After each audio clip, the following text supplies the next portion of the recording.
And proceed. Proceed, the governor Waititu. I know all of you know me. I'm Waititu, and having been around for a long time, from a councillor to governor, there are some issues that I've observed that I wanted to make some recommendations.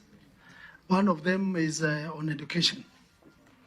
On education in particular, I wanted to recommend on the issue of distribution of bursaries, which have been involved for a long time.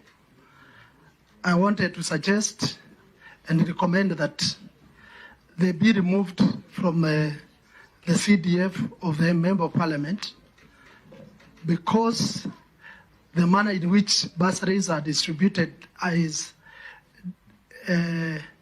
selective. The same exam, the same environment as students, but a student cannot be discriminated because of how the parent voted in their same constituency and how and where the student was born. And they are the same students. Governor, you've taken 1 minute on that alone. So Yes. Please take note, you have 4 more minutes in case you have more issues. Yes. And that you have prosecuted very well. Yeah, I'm still continuing the same. If you consider an orphan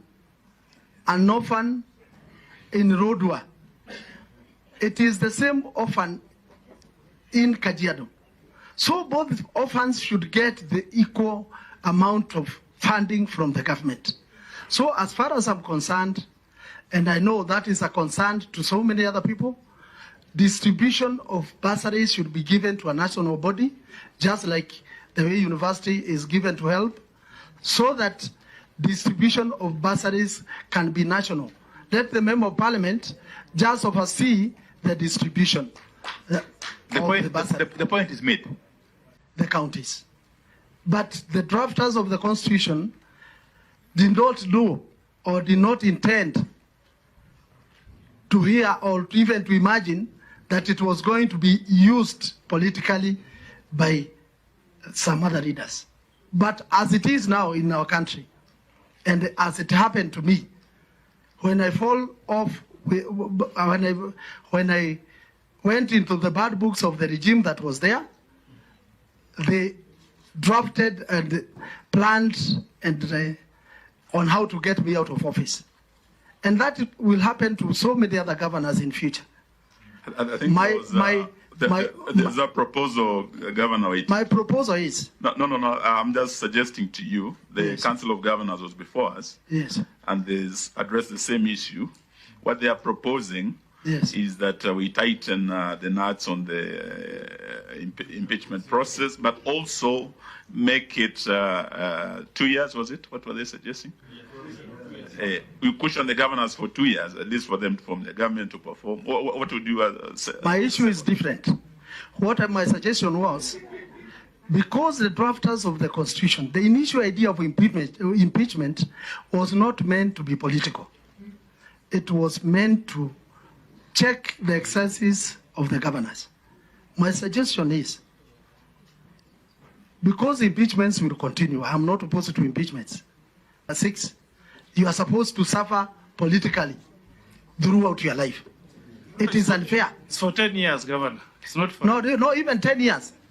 Why should you suffer for 10 years while the regime that wanted you out of office is gone, and there is another regime now which is friendly to you?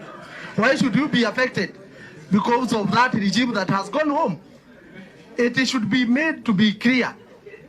The intentions of the drafters of the Constitution was that impeachment is only to check the excesses of the governors, but not to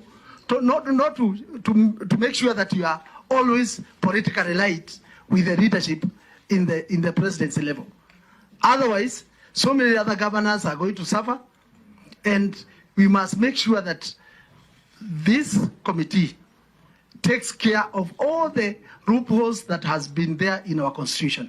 Therefore, my recommendation, together with my other governor who was impeached like me, Sonko, is that this committee makes sure that the impeachment is only going to be for that period that you are elected, when you are not in good books with the leadership that is there in the government.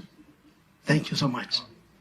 Thank you, Governor Waititu. We appreciate, and I think as a governor, I want to say it's about time we really relooked at the impeachment process and made sure that it is safeguarded from political interference and misuse, so that we can protect people like you're saying. So I think that's something the committee is very alive to.